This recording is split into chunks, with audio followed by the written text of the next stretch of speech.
Clémentine et Adrien ont fait le tour du monde en ULM pour aider les scientifiques des 4 coins du globe à prendre un peu de hauteur.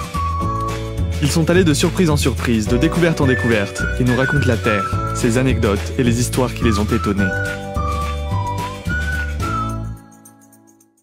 Dans le nord du Chili, il y a un autre phénomène qui est assez étonnant, c'est qu'en fait c'est une zone qui est extrêmement sèche. Il y a à la fois des gens très pauvres et des gens très riches. Alors les gens très riches ont des gazons intégralement verts et arrosés de manière artificielle, et puis il y a tous ceux qui ne peuvent pas se le permettre et qui vivent dans des endroits très secs. Et il y a même des endroits un peu plus en haut, dans la cordillère des Andes, où en fait il y a des paysans qui manquent d'eau potable.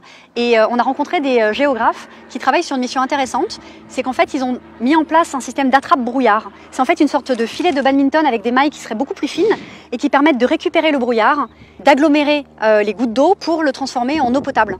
Pour comprendre le fonctionnement physique du truc, on a une masse d'air extrêmement humide qui vient de l'océan Pacifique et qui remonte sur la cordillère de la côte, là où se forme du brouillard, et qui, parce que cette cordillère n'est pas très haute, ne va pas précipiter, ne va pas donner lieu à des précipitations, elle va simplement rester sous forme de brouillard. L'attrape-brouillard, ça permet de récupérer ces minuscules gouttelettes. Et d'ailleurs, cette solution a ensuite été reproduite selon les géographes qui l'installaient en place au Maroc un peu plus tard.